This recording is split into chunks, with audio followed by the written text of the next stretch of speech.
தந்தை, மகன், தூய ஆவியின் பெயராலே ஆமென். நம் ஆண்டவராகிய இயேசு கிறிஸ்துவின் அருளும் கடவுளுடைய அன்பும் தூய ஆவியின் நட்புறவும் உங்கள் அனைவரோடும் இருப்பதாக. உம் ஆன்மாவோடும் இருப்பதாக. கிறிஸ்து இயேசுவில் அன்புக்குரிய சகோதர சகோதரிகளே, இன்றைக்கு தாயம் திருச்சபை புனித லூயிஸினுடைய பண்டிகையை கொண்டாடுகிறது. புனிதருடைய இந்த திருநாளில் அவருடைய பெயரை தாங்கி இருக்கிற ஒவ்வொருவருக்காகவும் செபிப்போம். விசேஷமாக அடியனுக்காக செவியுங்கள். என்னுடைய பெயர் லூயிஸ் குமார் துரைசுவாமி. ஆகவே இந்த நாளில் அடியனை ஆண்டவர் என்னுடைய நிறை குறைகளோடு ஏற்று இது நாள் வரைக்கும் நடத்தி வருகிற கிருபைக்காகும். தேவனுடைய அபிஷேகமும் தேவனுடைய பாதுகாப்பும் எனக்கு நிறைய கிடைக்கவும், கடவுளுடைய பிரதிநிதியாக, உத்தமமுள்ள குருவாக, பரிசுத்தமுள்ள குருவாக அவருக்காக தொடர்ந்து பணி செய்யக்கூடிய வரத்தை தர வேண்டும் என்று ஆண்டவர் என்னிடம் ஒப்படைத்திருக்கிற எல்லா காரியங்களையும் அவருக்கு உகந்த விதத்தில் செய்வதற்கு தேவையான அபிஷேகத்தை நான் பெற்றிருக்கும்படியும், இதை சார்ந்திருக்கிற எல்லா மக்களும் பரலோக அனுபவத்தை பெற்றுக்கொள்ளவும், என்னோடு பயணிக்கிற அனைவரும் தெய்வாபிஷேகத்தை பெற்று பரலோக ராஜ்யத்திற்குரிய மக்களாக மாறவும், குறிப்பாக இந்த இயேசுவின் திரு இருதய தியான இல்லத்தை ஒப்புக் கொடுத்து இந்த தியான இல்லம் அபிஷேகிக்கப்பட்ட இடமாக, கடவுள் வாழ்கிற இடமாக, ஆத்துமங்கள் கடவுளில் சங்கமிக்கிற இடமாக மாற வேண்டும் என்று ஒப்புக் கொடுத்து செபிப்போம். இந்த திருப்பலியில் நாம் பங்கு பெறுவதற்கு தடையாயிருக்கின்ற குற்றங்களையும் குறைகளையும் பாவங்களையும் நாம் தெரிந்தே செய்த எல்லா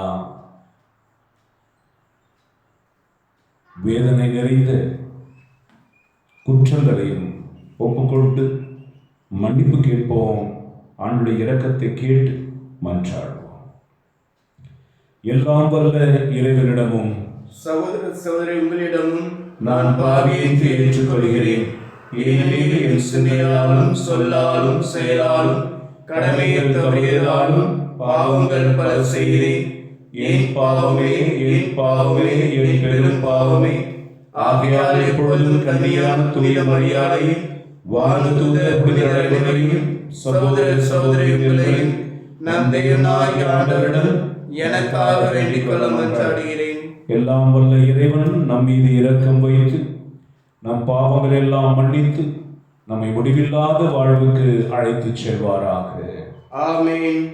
ஆண்டவரே இரக்கமாயிரும். ஆண்டவரே இரக்கமாயிரும். கிறிஸ்துவே இரக்கமாயிரும். கிறிஸ்துவே இரக்கமாயிரும். ஆண்டவரே இரக்கமாயிரும். ஆண்டவரே இரக்கமாயிரும். மன்றாடுவோமாக.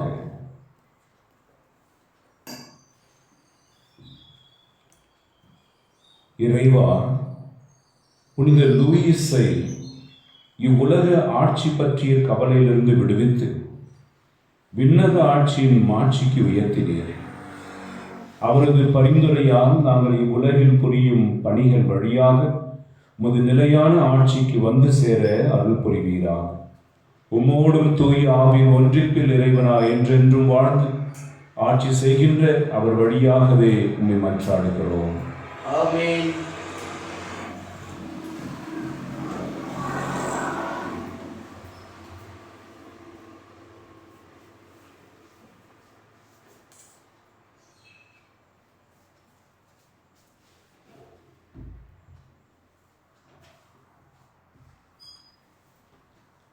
முதல் வாசகம்.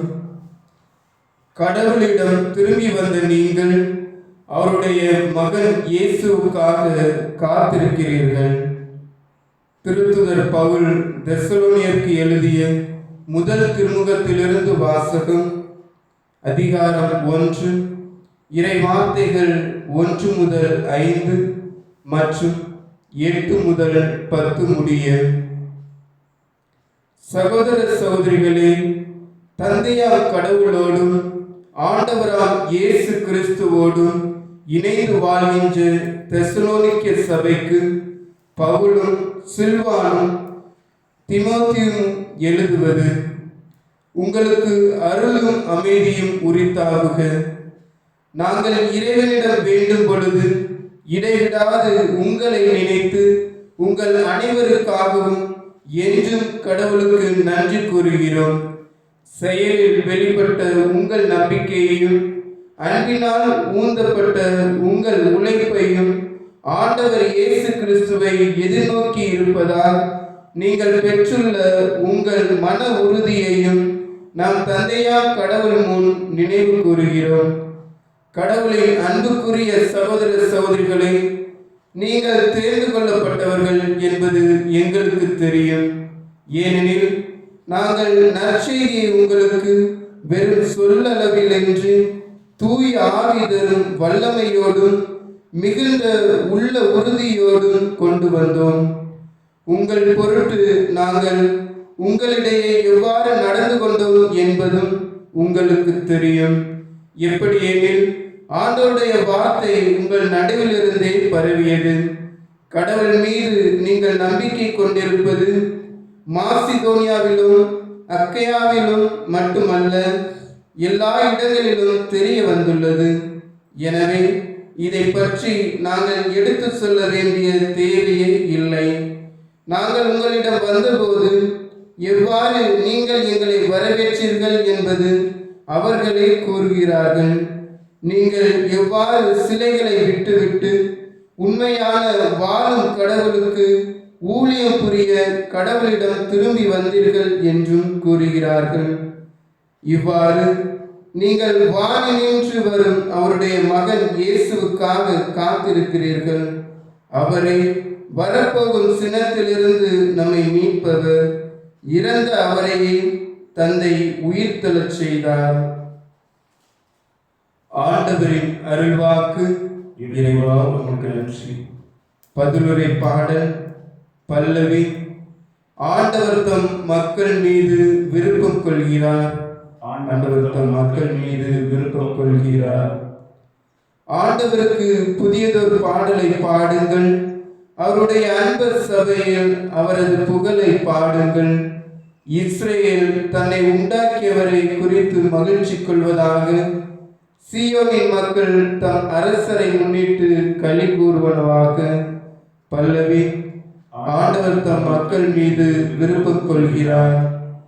நடனம் செய்து அவரது பெயரை போற்றுவார்களாக. மத்தாளம் கொட்டி யாரை செய்து அவரை புகழ்ந்து பாடுவார்களாக. ஆண்டவர் தம் மக்கள் மீது விருப்பம் கொள்கிறார். தாழ்நிலையில் உள்ள அவர்களுக்கு வெற்றியளித்து மேன்மைப்படுத்துவார். பல்லவி. ஆண்டவர் தம் மக்கள் மீது விருப்பம் கொள்கிறார். அவருடைய அன்பர் மேன்மையடைந்து களி கூறுவாராக. மெத்தைகளில் சாய்ந்து மகிழ்ந்து கொண்டாடுவாராக. அவர்களின் வாய் இறைவனை ஏற்றி புகழட்டும். இத்தகைய மேன்மை ஆண்டவர் தம் அன்பர் அனைவருக்கும் உரித்தானது. பல்லவி. ஆண்டவர் தம் மக்கள் மீது விருப்பம் கொள்கிறார்.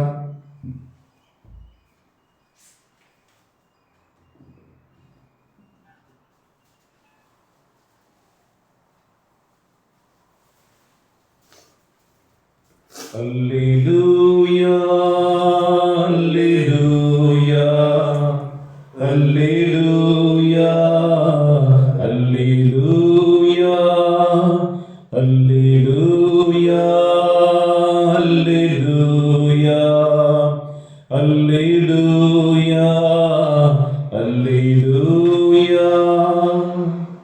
ஆண்டவர் உங்களோடு இருப்பாராக. ஆன்மாவோடும் இருப்பாராக. புனித மத்தேயு எழுதிய நற்செய்தியிலிருந்து வாசகம். ஆண்டவரே மாற்றி உமக்கே. புனித மத்தேயு எழுதிய நற்செய்தி அதிகாரம் 23 இறை வசனங்கள் 13 முதல் 22 முடிய. அக்காலத்தில் இயேசு கூறியது: வெளிவேட மறைநூல் அறிஞரே, பரிசேயரே, ஐயோ உங்களுக்கு கேடு! மக்கள் நுழையாதவாறு அவர்கள் முன்பாக விண்ணக வாயிலை அடைத்து விடுகிறீர்கள். நீங்கள் நுழைவதில்லை, நுழைவோரையும் விடுவதில்லை. வெளிவேடக்கார மறைநூல் அறிஞரே பரிசேயரே, ஐயோ உங்களுக்கு கேடு! ஒருவரையாவது உங்கள் சமயத்தில் சேர்ப்பதற்கு நாடு என்றும் கடல் என்றும் பாராது சுற்றி அலைகிறீர்கள்.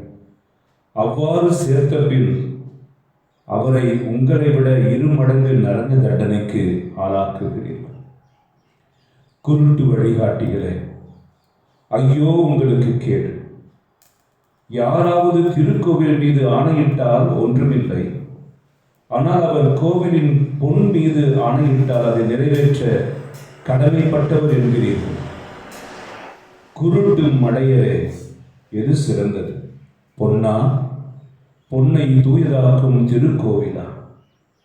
யாராவது பலிப்பிடத்தின் மீது ஆணையிட்டால் ஒன்றுமில்லை, ஆனால் அவர் அதில் படைக்கப்பட்ட காணிக்கையின் மீது ஆணையிட்டால் அதை நிறைவேற்ற கடமைப்பட்டவர் என்கிறீர்கள்.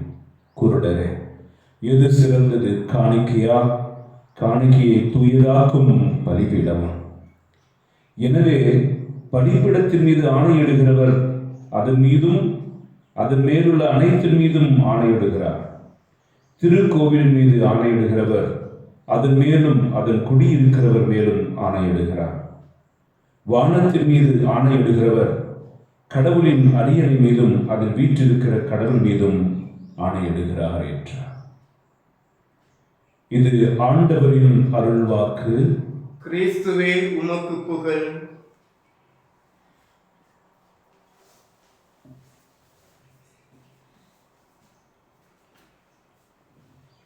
கிறிஸ்து இயேசுவில் பிரியமான சகோதர சகோதரிகளே, இன்றைக்கு புனிதர் லூயிஸினுடைய பண்டிகை கொண்டாடுகிற நாளில் நாம் அவர்கள் அனைவரும் அந்த பெயரை கொண்டிருக்கிறவர்கள் எல்லாம் அந்த புனிதரை போல ஒரு அரசராக இருந்தும் அந்த நிலையை பயன்படுத்தி இயேசுவை பறைசாற்றினார். அந்த பதவியை விட்டுவிட்டு கடவுளுக்காக பணி செய்தார். ஆகவே கடவுளுடைய ஆசீர்வாதத்தினால் நாம் இருக்கும் நிலையில் எல்லா இடங்களிலும் சுவிசேஷத்தை போதிக்கவும், தேவைப்பட்டால் முழு நேரத்திலும் ஆண்டவருக்காக ஊழியம் செய்யக்கூடிய வரத்தை கேட்டு இந்த பிரசங்கத்தை கேட்போம். இயேசுவின் இதயம் உங்களோடு பேச விருப்பப்படுகிறது. கிறிஸ்து இயேசுவில் அன்புக்குரியவர்களே, இன்றைக்கு முதல் வாசகத்தில் பவுல் சொல்லுகிற வார்த்தை என்னவென்றால், நீங்கள் தேர்ந்தெடுக்கப்பட்ட மக்கள். புனித பவுல் கிறிஸ்தவர்களிடையே பணி செய்த பொழுது மிகுந்த அச்ச நடுக்கத்தோடு பணி செய்தார். எதற்கென்றால் உயிர்த்தெழுந்த கிறிஸ்துவை பவுல் சந்தித்திருந்தார். உங்களுடைய வாழ்க்கை, கிறிஸ்துவ வாழ்க்கை சாதாரணமாக இருக்கிறது என்றால் அது நீங்கள் கிறிஸ்துவை சந்திக்காததனுடைய ஒரு அடையாளம். கிறிஸ்துவை நீங்கள் சந்தித்திருப்பீர்கள் என்றால் உங்களுடைய வாழ்க்கை வித்தியாசமாக இருக்கும், அனல் மூட்டப்பட்டதாக இருக்கும், அபிஷேகத்தோடு இருக்கும். With full determination we live like a Christians. முழு மனதோடு நம் கடவுளை பின்பற்றி இருப்போம். கிறிஸ்துவை போல வாழ முயற்சி எடுத்திருப்போம். பாவத்தில் இன்னும் விழுந்து கொண்டிருக்காமல் அதை வெற்றி பெற்றவர்களாக இருந்திருப்போம். பவுல் சொல்கிறார், நீங்கள் தேர்ந்தெடுக்கப்பட்ட மக்கள். யாரா? கிறிஸ்துவா. கிறிஸ்துதான் உண்மை, கிறிஸ்துதான் வழி, கிறிஸ்துதான் வாழ்வு. அவை வழியும் வாழ்வும் உண்மையுமான கிறிஸ்துவை அறிகிற ஒரு பாக்கியத்தை கடவுள் கிறிஸ்தவர்களுக்கு கொடுத்திருக்கிறாரே. இயேசுதான் கடவுள் என்கிற அறிவு அவர்களுக்கு போதிக்கப்பட்டிருக்கிறது. கிறிஸ்து பேசின வார்த்தைகள் எல்லாம் அவர்கள் கையில் கொடுக்கப்பட்டிருக்கிறது. அவருடைய தோற்றம், மறைவு, வாழ்வு, போதனை என்று அத்தனையும் தினம் தினம் தியானிக்கக்கூடிய ஒரு முறையை திருச்சபை ஏற்படுத்தி கொடுத்திருக்கிறது. கிறிஸ்துவின் பெயரால் அவர்கள் திருமுழுக்கு பெற்றிருக்கிறார்களே, திருமுழுக்கு மட்டுமல்ல, அவருடைய திரு உடலையும் திரு ரத்தத்தையும் அவர்கள் உட்கொள்ளக்கூடிய பாக்கியத்தை இந்த புவியிலே பெற்றிருக்கிறார்களே. சாத்தானை செய்து மரண நேரத்திலும் கிறிஸ்துவனுடைய உயிர்ப்பிலே கலந்து அவர்களும் உயிர் தெழக்கூடிய அந்த வரத்தை பெற்றிருக்கிறார்களே. இறந்த பிற்பாடு உயிர் தெழுந்த பிற்பாடு கிறிஸ்து இருக்கும் அதே இடத்திலேயே அவரை விசுவசித்தவர்களும் இருப்பார்களே. இது பாக்கியம் இல்லையா? ஆகவே தன் புனித பவுல் சொல்கிறார், நீங்கள் பாக்கியம் பெற்றவர்கள், நாம் பாக்கியம் பெற்றவர்கள். அது பவுலுக்கு இது புரிந்தது.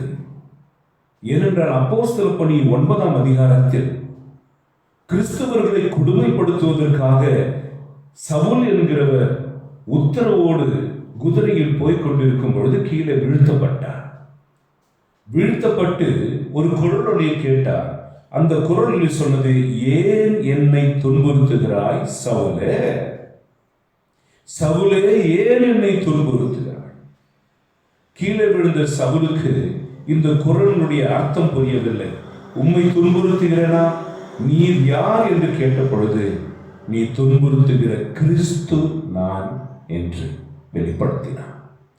ஆக பவுலுடைய பார்வை போய் மீண்டும் அவர் பார்வை அடைந்த பொழுது அவர் சத்தியத்தையும் சேர்த்து அறிந்து கொண்டார். அவருடைய இருதயத்தில் பதிந்த மிகப்பெரிய ஒரு ஆழமான ஒரு கேள்வி என்னவென்றால், யார் இந்த கிறிஸ்து, யார் இந்த கிறிஸ்தவர்கள்? இந்த கிறிஸ்தவர்களுக்காக இந்த கிறிஸ்து இப்படி போராடுகிறாரே, இப்படி வந்து நியாயம் கேட்கிறாரே, அவர்களுடைய மரணத்தை தடுப்பதற்காக என்னை இப்படி வீழ்த்தினாரே, தன் மக்களுக்காக அவர்களோடு அவர் அழுகிறவராக ஒற்றுமைப்படுத்தினவராக காணப்படுகிறார். அந்த கிறிஸ்து யார்? அந்த கிறிஸ்துவை கடவுளாக பெற்ற பேறு பெற்ற இந்த இனம் யார்? ஆகவே கிறிஸ்தவர்களை கொலை செய்வதற்காக போய்கொண்டிருந்த சவுல் புனித பவுலாக கிறிஸ்துவை அறிவிக்கிறவராக மாறுகிறார். அல்லேலூயா. அவர் கிறிஸ்தவர்களுக்கு சேவை செய்வதை மகிமையாக கருதினார், பாக்கியமாக கருதினார். ஆமா, உண்மை. அவர் சொன்னார், ஊழியர்களில் கடைசி ஊழியர் நான். ஒவ்வொரு போப்பும், நம்முடைய போப்பு இருக்கிறார்களே திருத்தந்தை, அவர்கள் பதவி ஏற்கிற பொழுது அவர்களுக்கு ஒரு அடையாளம் கொடுக்கப்படுகிறது, சர்வன்ட் ஆஃப் த சர்வன்ட்ஸ். ஊழியர்களுக்கெல்லாம் ஊழியர். ஆயர் என்பவர் யார்? ஆடுகளை மேய்க்கிறார். அவரை நியமித்தவர் யார்? தலைமை குரு.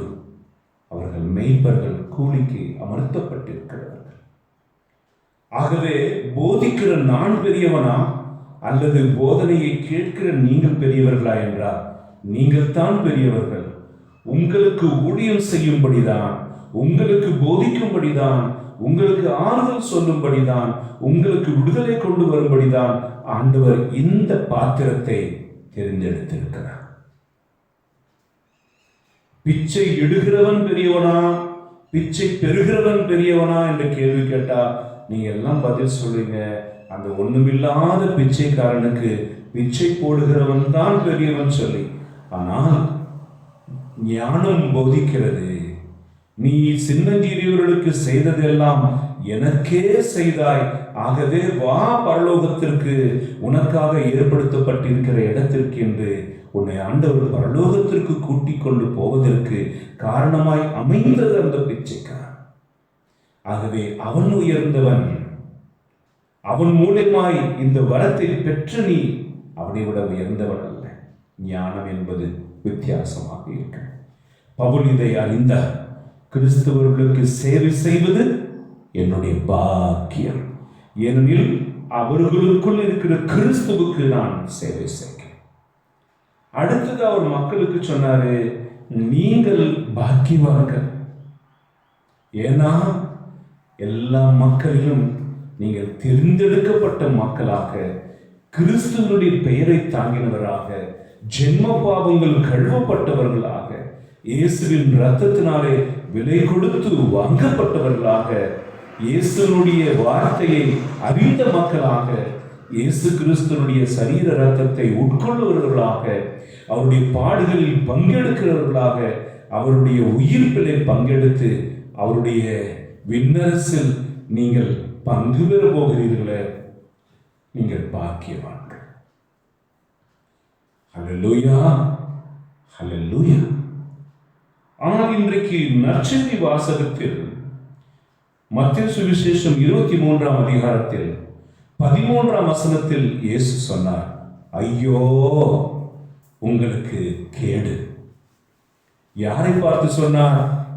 வெளிவேட மறைநூல் அறிஞரே, பரிசேயரே, ஐயோ உங்களுக்கு கேடு. இப்பொழுது வரைக்கும் புனித பவுல் தான் பாக்கியம் பெற்றவர் என்றும், அந்த மக்கள் பாக்கியம் பெற்றவர்கள் என்றும், கிறிஸ்து தன்னை பயன்படுத்துவதும், கிறிஸ்து அந்த மக்களுக்கு நன்மைகள் செய்வதும் அதை பற்றி பேசினார். நற்செய்தி என்ன சொல்லுது? ஐயோ உங்களுக்கு கேடு என்று இந்த திருச்சட்டத்தை உருவாக்கியவர்களையும், திருச்சட்டத்தை போதிக்கிறவர்களையும், திருச்சட்டத்தை மக்கள் எல்லாம் கடைபிடிக்கிறார்களா என்று பார்க்கிற பரிசேயர்களை, சதுசேயர்களை குறித்து சாடுகிறது. வெளிவேடக்காரரே, மறைநூல் அறிஞரே, அதை அறிந்திருக்கிறவர்களே, அதை போதிக்கிறவர்களே, அது கடைபிடிக்கிறதா என்று பார்த்து கடைபிடிக்காதவர்களுக்கு தண்டனை கொடுக்கிற பரிசேயர்களே, உங்களுக்கு ஐயோ கேடு. ஹல்லேலூயா, ஹல்லேலூயா. இது எதை குறிக்கிறது? அந்த பரிசேயர்களுக்கும் சதுசேயர்களுக்கும் கடவுள் தன் ராஜ்யத்தில் ஒரு முக்கியமான பங்கை கொடுத்தார்.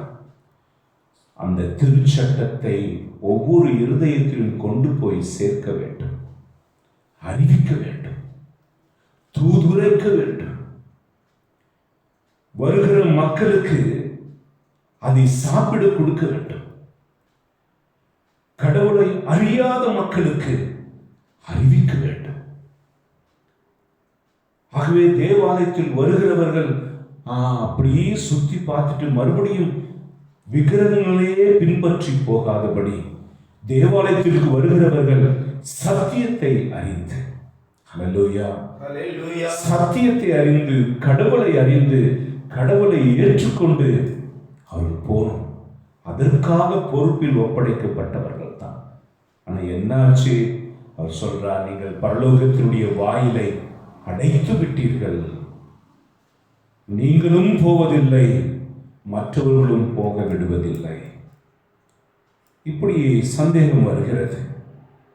தொடக்கத்திலிருந்தே இப்படித்தான் சூழ்நிலைகள் இருக்கின்றதா?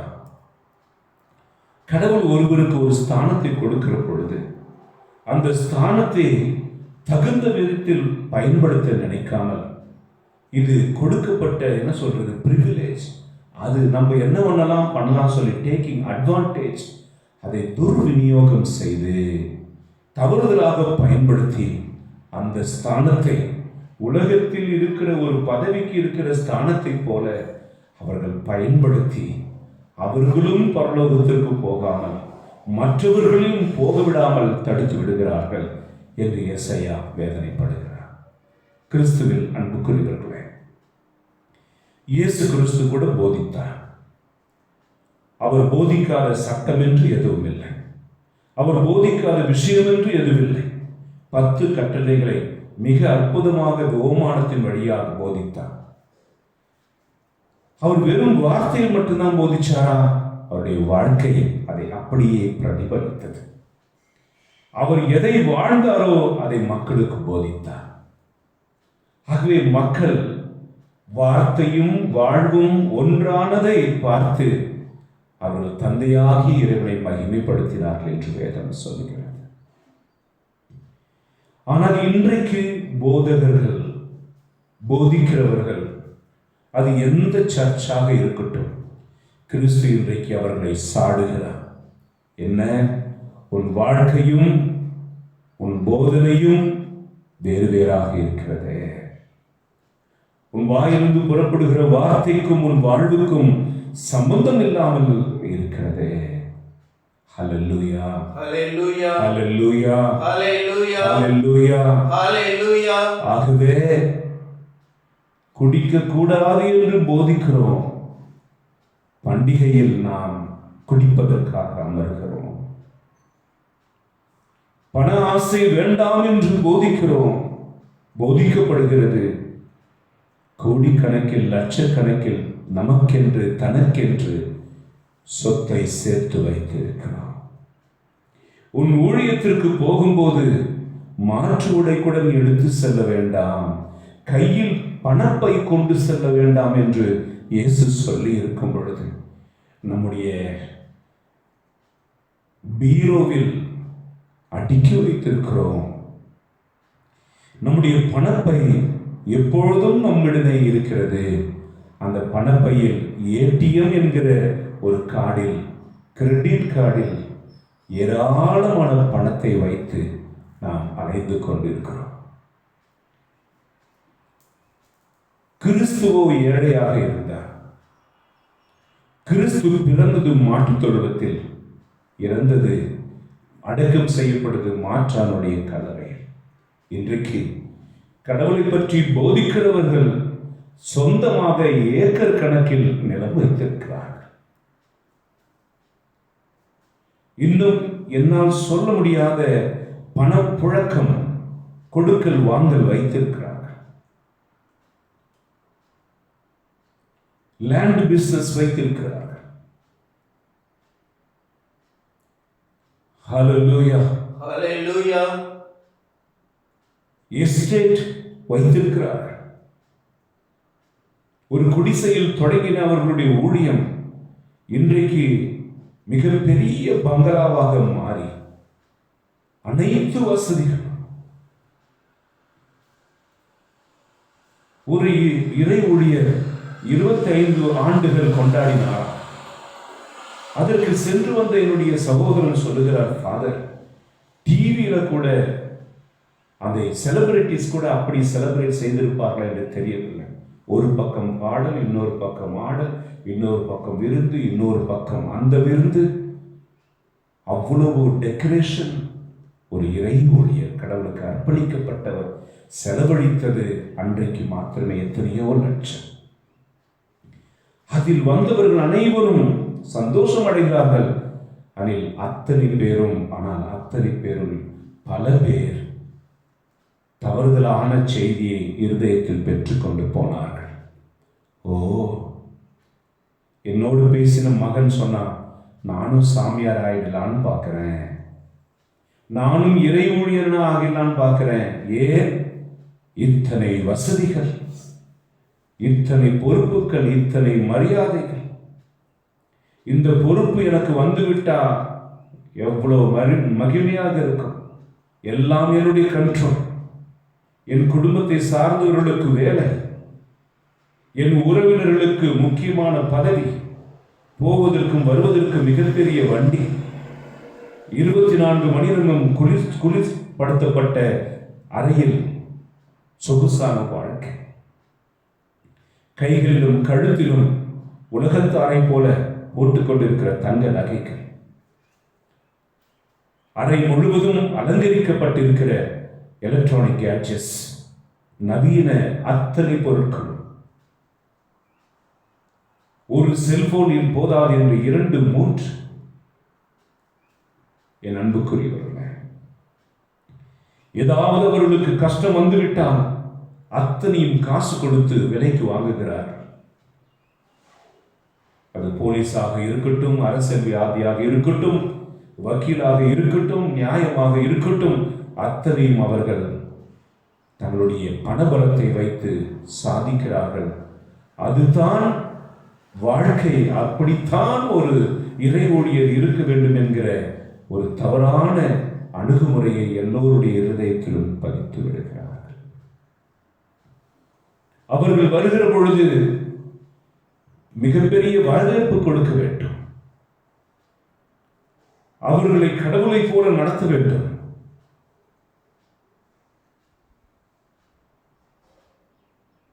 அவர்களுடைய மனம் கோணாமல் நாம் நடக்க வேண்டும். பிரம்மா பிரம்மாண்டமாய் அவர்கள் அமர்ந்திருக்கும் பொழுது நாம் மிகப்பெரிய வயதுடையவராக இருந்தாலும் நிற்க வேண்டும், பல மணி நேரம் காத்திருக்க வேண்டும். ஒரு நிமிடம் அவர்களோடு பேச வேண்டும் என்றால் பல மணி நேரம் காத்திருக்க வேண்டும். அதிகமாக காணிக்கை கொடுக்கிறவர்களிடத்தில் அதிகமான அன்பும், ஏழைகளை அனுப்பிவிடுகிற பண்பும்,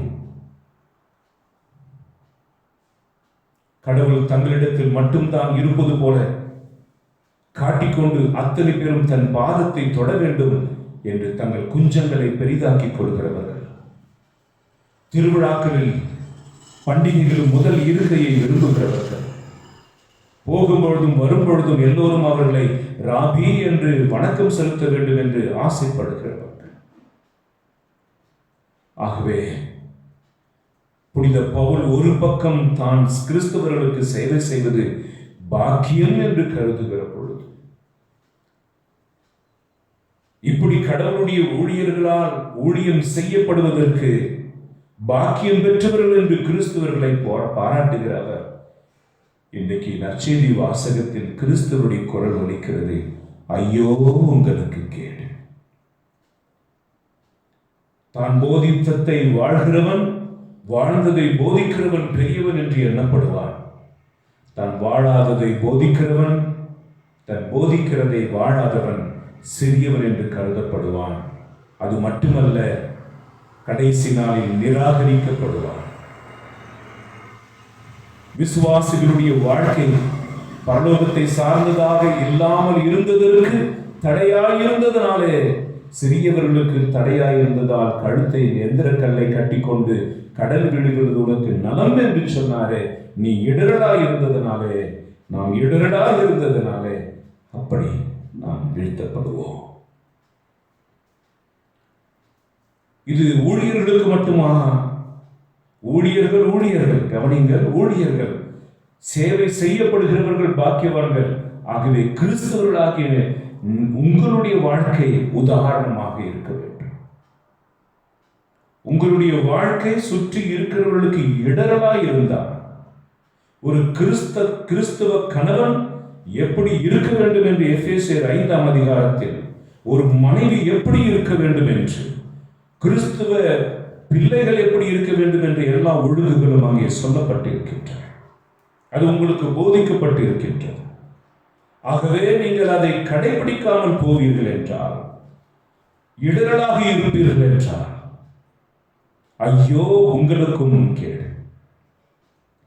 உலகத்தில் கோடிக்கணக்கான மக்களுக்கு இன்னும் இயேசு அறிவிக்கப்படவில்லை.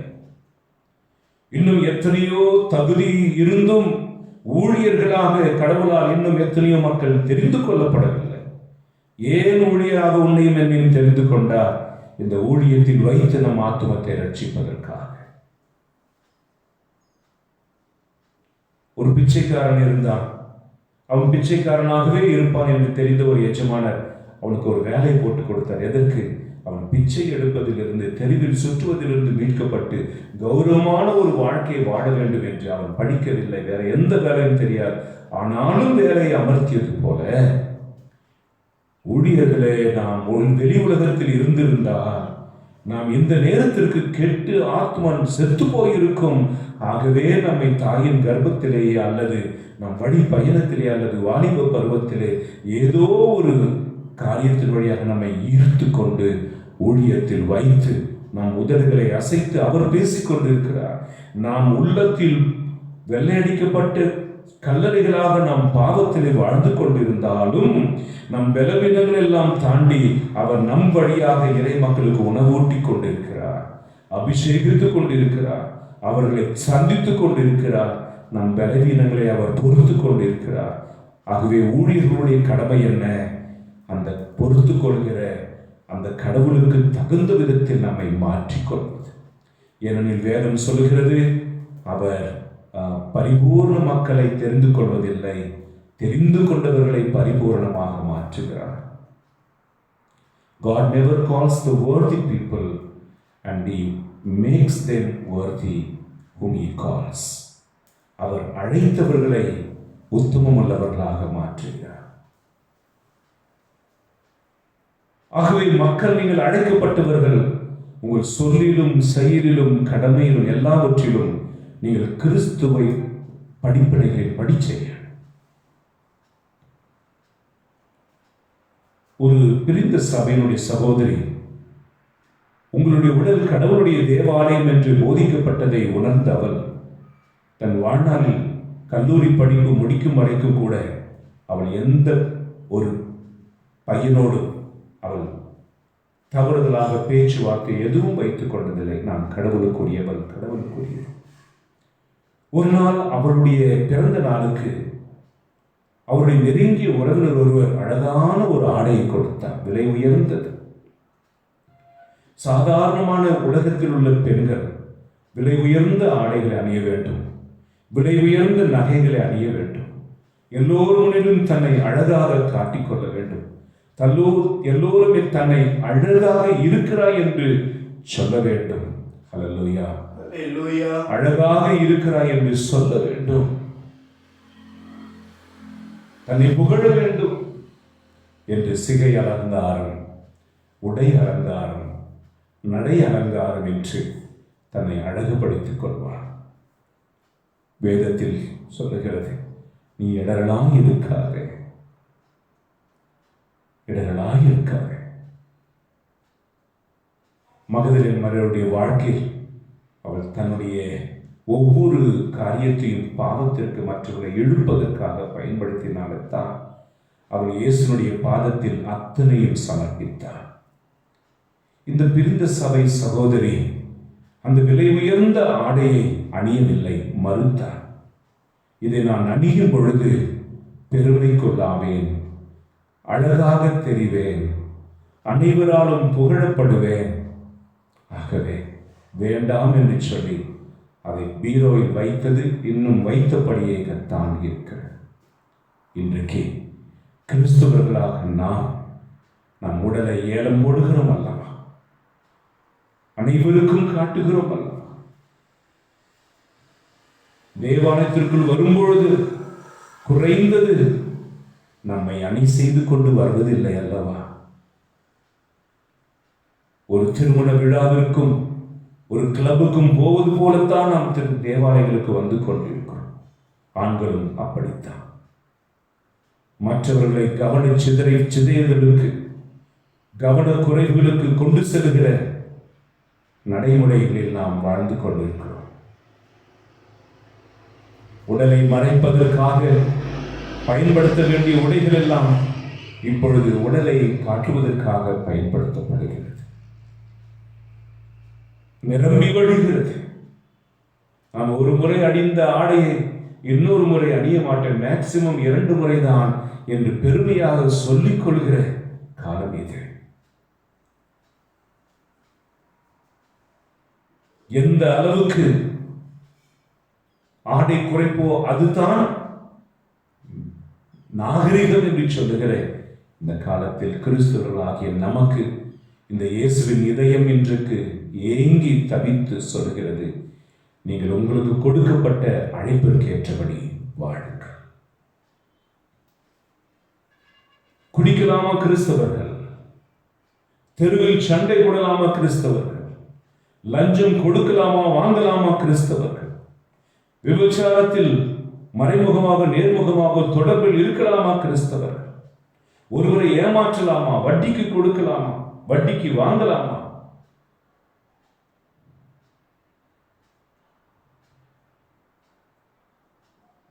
பாவம் என்று பைபிள் சொல்லுகிற வியாபாரத்தை செய்யலாமா? கலப்படம் செய்யலாமா பொருட்கள்?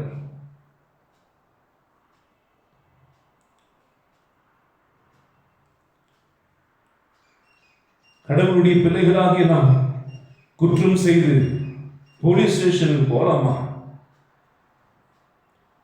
கத்தி எடுத்து கொலை செய்யலாமா?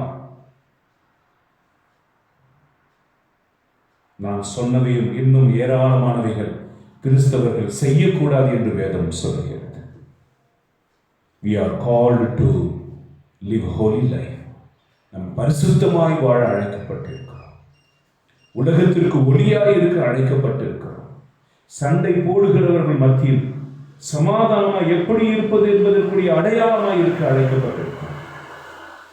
பாவத்திலும் பலவீனத்திலும் வாழ்கிறவர்கள் மத்தியில் பரிசுத்தமாய் எப்படி வாழ்வது என்பதை காண்பிக்கிற வாழ்கிறவர்களாக உதாரணமாக இருக்க நம்மை ஆண்டவர் அழைக்கிறார். அந்த கோபம்தான் இன்றைக்கு பரிசேயர்களையும் சதுசேயர்களையும் பார்த்து ஐயோ உங்களுக்கு கேடு, வெளிவேடக்காரரை, மறைநூல் அறிஞரே, பரிசேயரே உங்களுக்கு கேடு. அவர் சொல்றார் பாருங்க,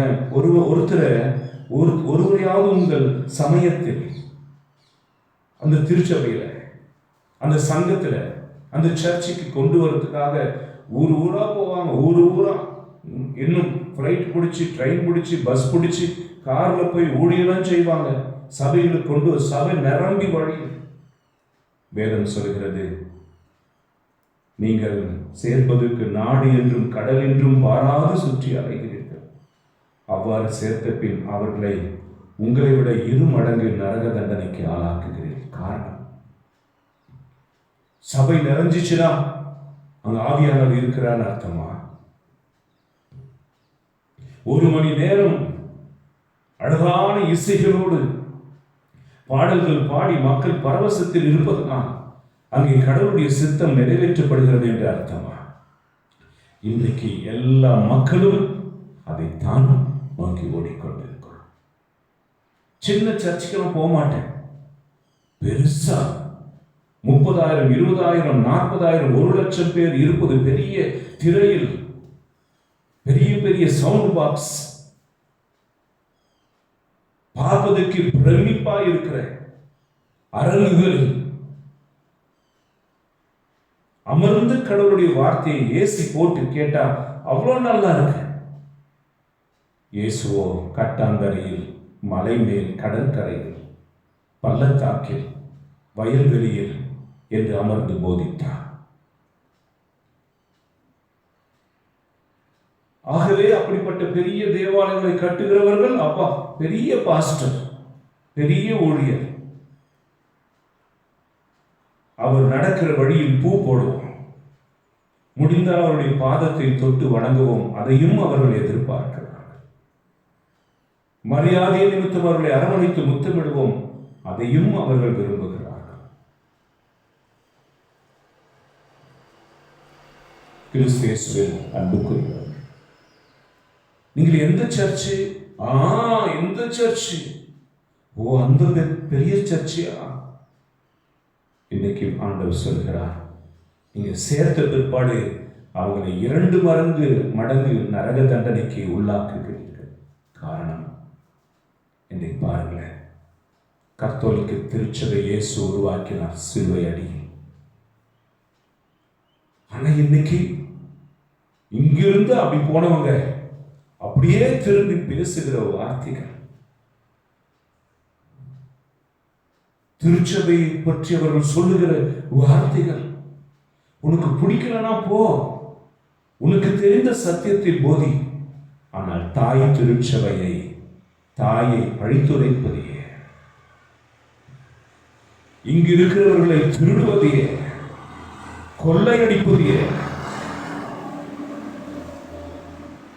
சேர்த்துட்ட எல்லாரையும் சேர்த்துட்டோம், அவர்களை நரக தண்டனைக்கு நீங்கள் உட்படுத்துகிறீர்கள் என்று நீ உன்னுடைய ஊழியத்தின் வழியாகவே சொல்லிட்ட. பிரிஞ்சு வந்துரு, குடும்பத்துல பிரிஞ்சிரு, அப்பா அம்மா பிரிஞ்சிரு, மாமனார் மாமியார் பிரிஞ்சிரு, அண்ணன் தம்பி பிரிஞ்சிரு, அக்கா தங்கச்சி பிரிஞ்சிரு, ஆபீஸ்ல பிரிஞ்சிரு, பிசினஸ்ல பிரிஞ்சிரு, எல்லாத்திலும் பிரிஞ்சிரு. ஏன்னா நீ பிரிஞ்சு போயிருக்கிறதுனால பிரிகிறது தான் உன்னுடைய செய்தியாக இருக்கும்.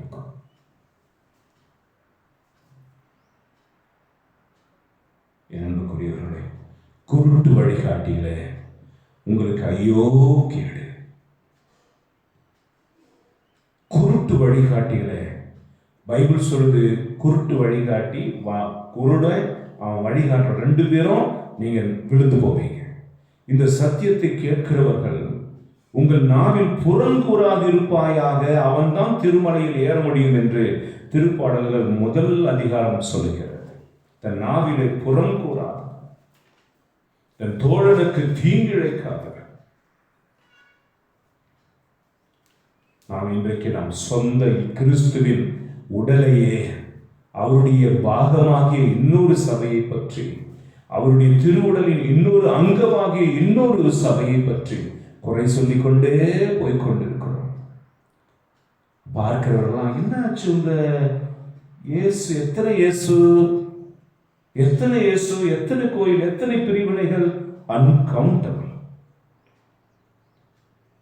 பரிசுத்த ஆவியானவருக்கு எத்தனை சபைகள் இருக்குது என்று தெரியாது என்கிற அளவுக்கு ஒவ்வொரு தெருவிலும் ஒவ்வொரு குடும்பத்திலும் ஒரு 10 பேரும், அந்த 10 பேர் அந்த அவர்களை எதிர்ப்பது, நான் அப்போல்லாவை சார்ந்தவன், நான் பேதுருவை சார்ந்தவன், நான் பவுலை சார்ந்தவன். ஐயோ, வேதம் சொல்லுகிறது, அப்போல்லாவா உங்களுக்காக மரித்தார், பவுலா உங்களுக்கு ரத்தம் சிந்தினார், அது இயேசு அல்லவா? அவர் எல்லோரையும் சமமாக மதிக்கும் பொழுது எந்த ஆவி நம்மை தூண்டுகிறது பிரித்து பேசுவதற்கு? குருட்டு வழிகாட்டிகளே. அல்லேலூயா, அல்லேலூயா. அதுக்கு ஆண்டவர் என்ன சொல்றாரு? கோயில் மேல ஆணையிட்டா ஒண்ணு இல்லை, அந்த கோயில் மேல தங்கம் இருக்குதே, தங்கம் அதுதான் முக்கியம், தங்கம் தான் முக்கியம், காணிக்கத்தான் முக்கியம்.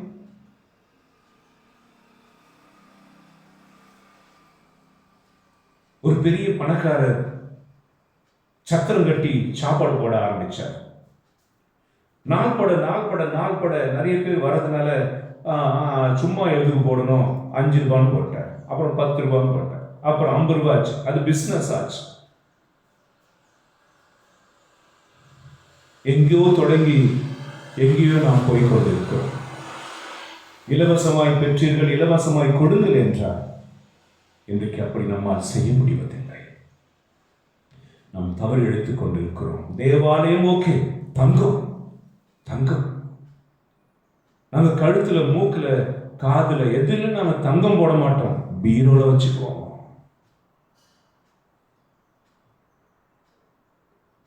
நாங்க விதவிதமான ஆடைகள் அணிய மாட்டோம், வெண்ணிற ஆடைகள் அணிவோம்.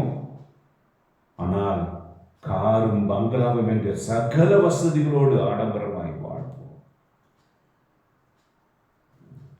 ஆராதனைக்கு வருகிற பொழுது எந்த கார்ல வந்து இறங்குற, அவங்க எந்த கார்ல வந்து இறங்குறாங்க, அந்த சர்ச்சில் தான் ஹை கிளாஸ் பீப்புள் போறாங்க, இந்த சர்ச்சில் எல்லாம் லோ கிளாஸ்.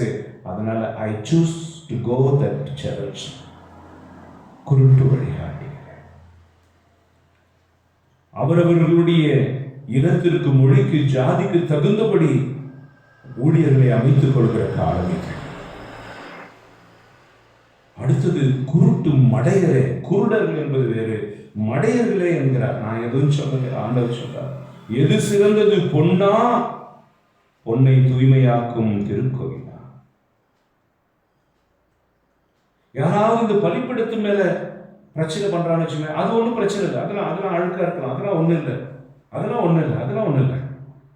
ஆனால் காணிக்கைக்கு ஏதாச்சுன்னா, ஐயோ காணிக்கை நின்றுடுமே,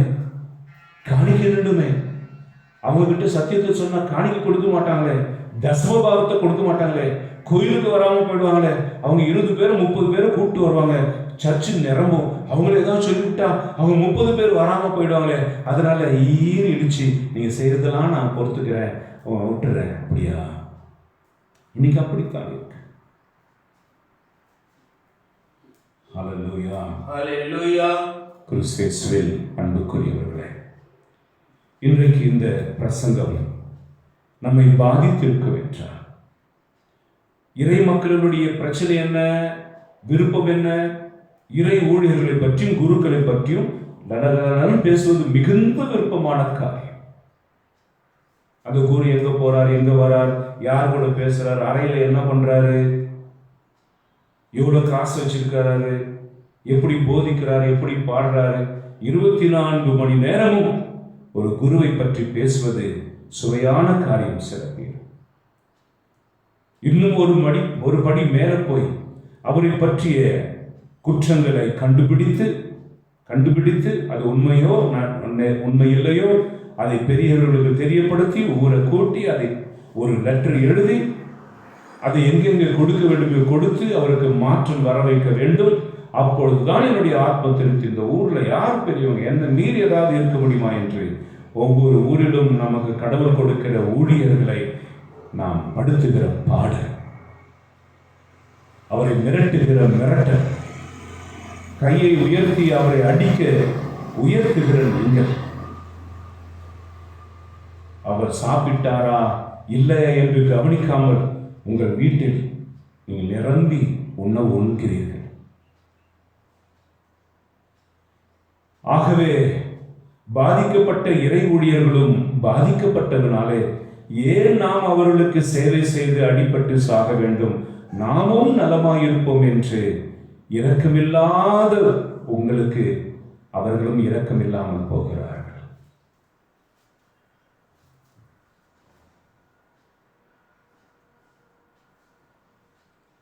அன்புக்குரியவர்களே, உங்கள் குடும்பத்திலிருந்து உங்கள் மகனை சாமியாருக்கு அனுப்புகிறீர்களா?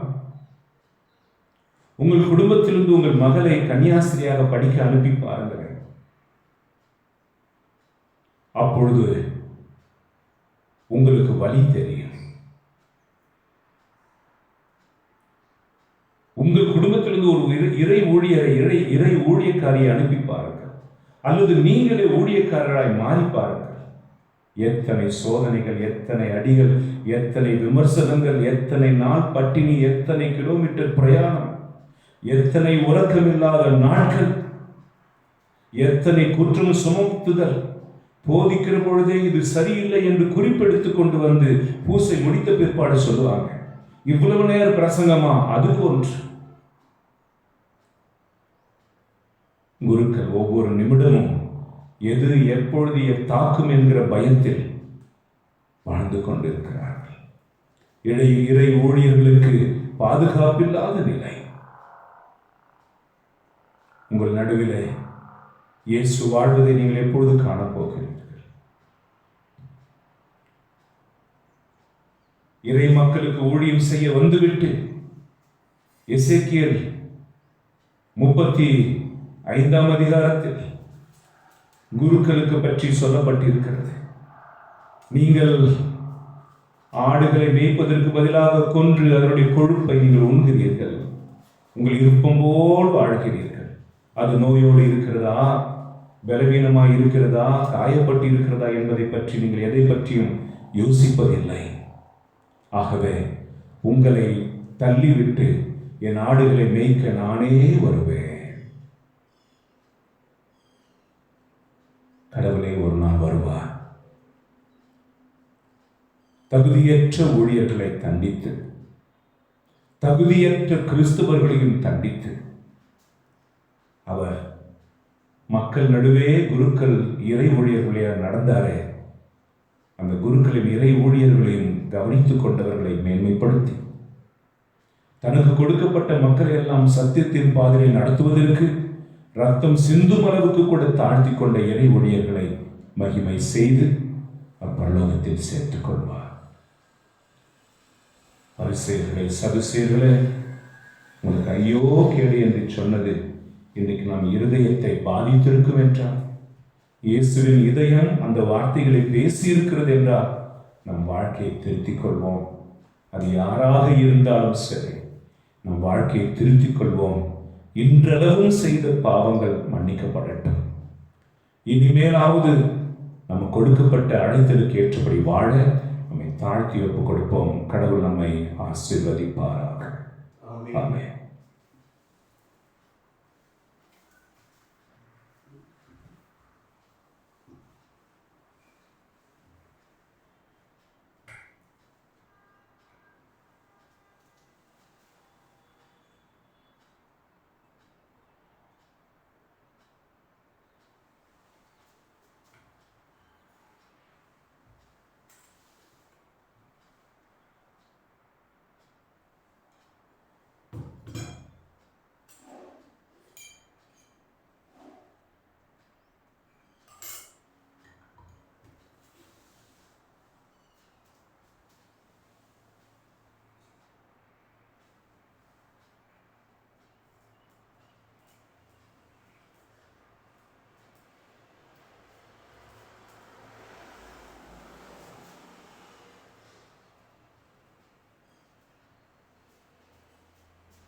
அன்புமிக்க சகோதர சகோதரி, நானும் நீங்களும் சேர்ந்து ஒப்புக் கொடுக்கும் இந்த பலி எல்லாம் வல்ல இறைவனுக்கு ஏற்றதாகும்படி செபியுங்கள்.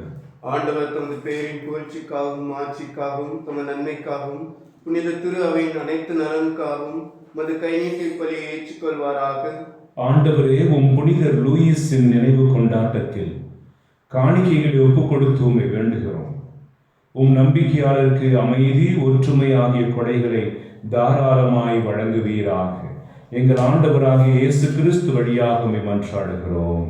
ஆமென். ஆண்டவர் உங்களோடு இருப்பாராக. ஆன்மாவோடும் இருப்பாராக. இதயங்களை மேலே எழுப்புங்கள். ஆண்டவரிடம் எழுப்பியுள்ளோம். நம் இறைவனாகிய ஆண்டவருக்கு நன்றி கூறுவோம். அது தகுதியும் நீதியும் ஆனது. ஆண்டவரே, தூயவரான தந்தையே, என்றுமுள்ள எல்லாம் வல்ல இறைவா, எந்நாளும் எவ்விடத்திலும் நாங்கள் உமக்கு நன்றி செலுத்துவது மெய்யாகவே தகுதியும் நீதியும் ஆகும். எங்கள் கடமையும் மீட்புக்குரிய செயலும் ஆகும்.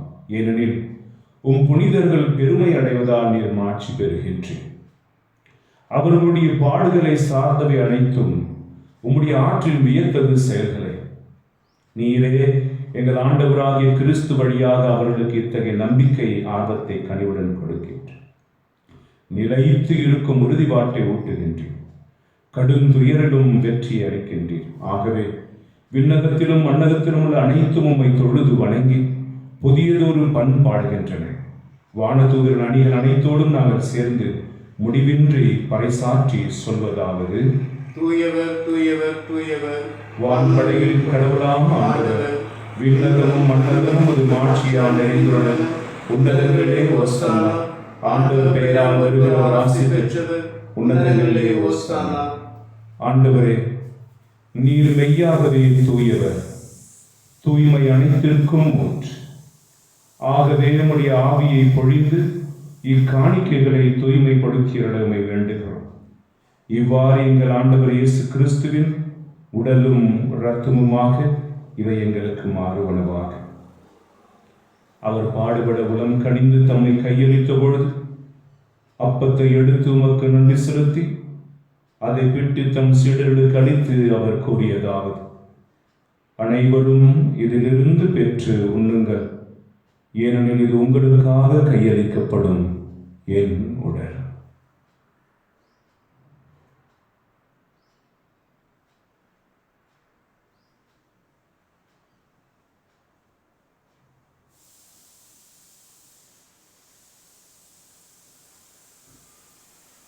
அவ்வளவு இரவு விருந்தை அருந்திய பின் கிண்ணத்தையும் எடுத்து மீண்டும் உமக்கு நன்றி கூறி தம் சீடர்களுக்கு அளித்து அவர் கூறியதாவது: அனைவரும் இதிலிருந்து பெற்று பருகுங்கள், ஏனெனில் இது புதிய நிலையான உடன்படிக்கைக்கான என் ரத்தம். இது பாவ மன்னிப்புக்கென்று உங்களுக்காகவும் பலருக்காகவும் சிந்தப்படும். இதை என் நினைவாக செய்யுங்கள்.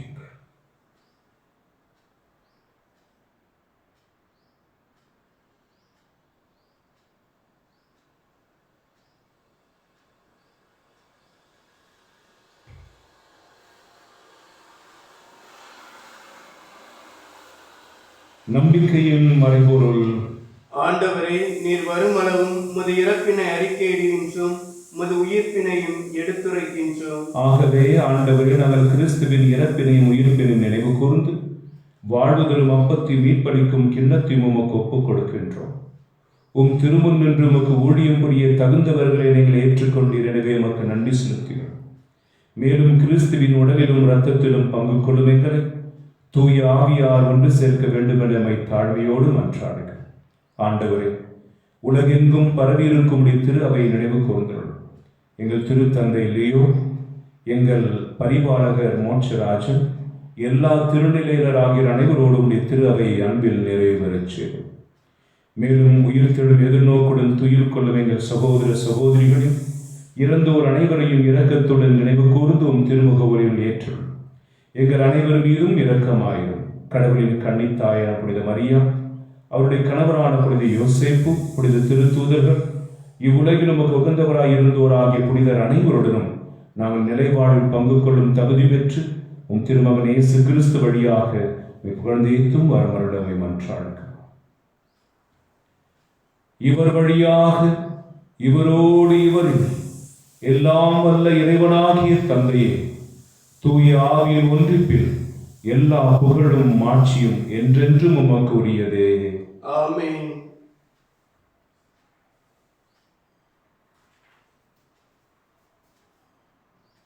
மீட்பரின் கட்டளையால் கற்பிக்கப்பட்டு தேவ படிப்பினையால் பயிற்சி பெற்ற நாம் துணிந்து சொல்வோம்.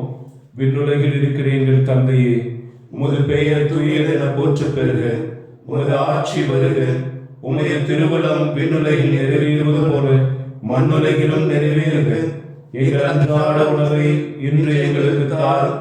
எங்களுக்கு எதிராக குற்றம் செய்வோரை நாங்கள் மன்னிப்பது போல எங்கள் குற்றங்களை மன்னியும். எங்களை சோதனைக்கு உட்படுத்தாதையும் தீமையில் எங்களை விடுவித்தருளும். ஆண்டவரே, தீமை அனைத்திலிருந்து எங்களை விடுவித்து எங்கள் வாழ்நாளில் அமைதியை கனிவுடன் அருளுவை மன்றாடுகிறோம். உமது இரக்கத்தின் உதவியால் நாங்கள் பாவத்திலிருந்து எப்பொழுதும் விடுதலை பெற்று யாதொரு கலக்கமும் இன்றி நலமாய் இருப்போமா. நாங்கள் எதிர்நோக்கி இருக்கும் பேரின்பத்திற்காகவும் என் மீட்பராக இயேசு கிறிஸ்துவின் வருகைக்காகவும் காத்திருக்கின்றோம். ஏனெனில் ஆட்சியும் வல்லமையும் மாட்சியும் என்றென்றும் உமதே. ஆண்டவரே இயேசு கிறிஸ்துவே, அமைதியை உங்களுக்கு விட்டுச் செல்கிறேன், என் அமைதியை உங்களுக்கு அளிக்கின்றேன் என்றும் திருத்தூதர்களுக்கு மொழிந்தீர். எங்கள் பாவங்களை பாராமல் உடைய திரு அவையின் நம்பிக்கையை கண்ணோக்கி உமது திருவுளத்திற்கு ஏற்பதற்கு அமைதியும் ஒற்றுமை அளித்தருள்வீராக. என்றென்றும் வாழ்ந்து ஆட்சி செய்கின்றவர் நீரே. ஆமென். ஆண்டவருடைய அமைதி உங்களோடு என்றும் இருப்பதாக. ஆன்மாவோடும் இருப்பதாக. ஒருவருக்கொருவர் கிறிஸ்துவின் அமைதியை பகிர்ந்து கொள்வோம். சமாதானம், சமாதானம். உலகின் பாவங்களை போக்கும் இறைவனின் செம்மறியை எங்கள் மேல் இரக்கமாயிரும். உலகின் பாவங்களை போக்கும் இறைவனின் செம்மறியை எங்கள் மேல் இரக்கமாயிரும். உலகின் பாவங்களை போக்கும் இறைவனின் செம்மறியை எங்களுக்கு அமைதி அளித்தருளும். இதோ இறைவனின் செம்மறி, இதோ உலகின் பாவங்களை போக்குகின்றோம். செம்மறியின் விருந்திற்கு அழைக்க பெற்றுள்ள நாம் பேறு பெற்றோர். ஆண்டவரே, நீர் என் உள்ளத்தில் எழுந்துள்ள நான் தகுதியற்றவன். ஆனால் ஒரு வார்த்தை மட்டும் சொல்லியல்லும் எனது ஆன்மா நலமடையும்.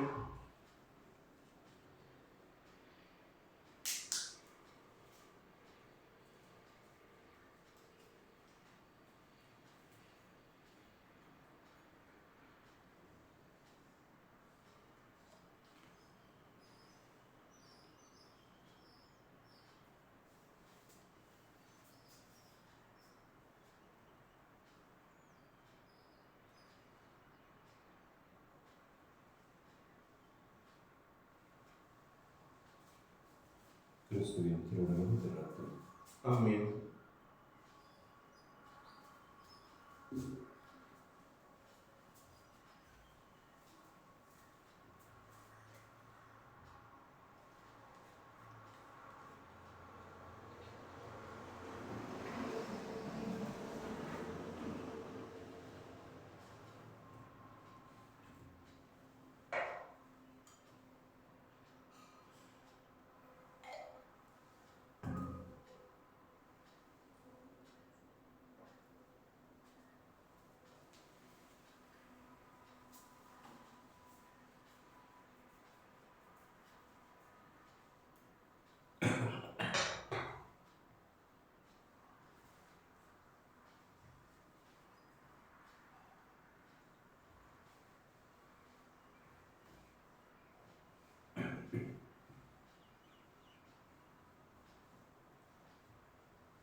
மன்றாடுவோமாக. ஆண்டவரே, புனித லூயிஸின் நினைவு கொண்டாட்டத்தில் நாங்கள் உட்கொண்ட இத்திருவுணவு எங்கள் மனங்களையும் இதயங்களையும் புனிதப்படுத்துவதாக. அதனால் நாங்கள் உம்முடைய இறை இயல்பில் பங்கு பெற தகுதியுள்ளவர்கள் ஆவோமா. எங்கள் ஆண்டவராக இயேசு கிறிஸ்து வழியாகவே மன்றாடுகிறோம். ஆமென். ஆண்டவர் உங்களோடு இருப்பாராக. உம் ஆன்மாவோடும் இருப்பாராக. எல்லாம் வல்ல இறைவன் தந்தை, மகன், தூய ஆவியார் உங்களை ஆசீர்வதிப்பாராக. ஆமென். சென்று வாருங்கள், திருப்பலி நிறைவேறிற்று. இறைவா, உமக்கு நன்றி. அன்புக்குரியவர்களே, இந்த நாள் முழுவதும் அடியனுக்காக செபியுங்கள். புனித லூயிஸ் என்கிறவருடைய புனிதருடைய பெயரை தாங்கி இருக்கிற அடியேன் பேரில் ஆண்டவர் இரக்கம் கொள்ளவும் பரிசுத்த குருவாக நிலைத்து நிற்க வல்லமை தர வேண்டும் என்றும் ஏறெடுக்கிற எல்லா செயல்களிலும் காரியங்களும் கடவுளுடைய கரம் கூடவே இருந்து என் ஆத்துமத்தை நடத்த வேண்டும் என்று ஒப்புக் கொடுத்து செல்வி.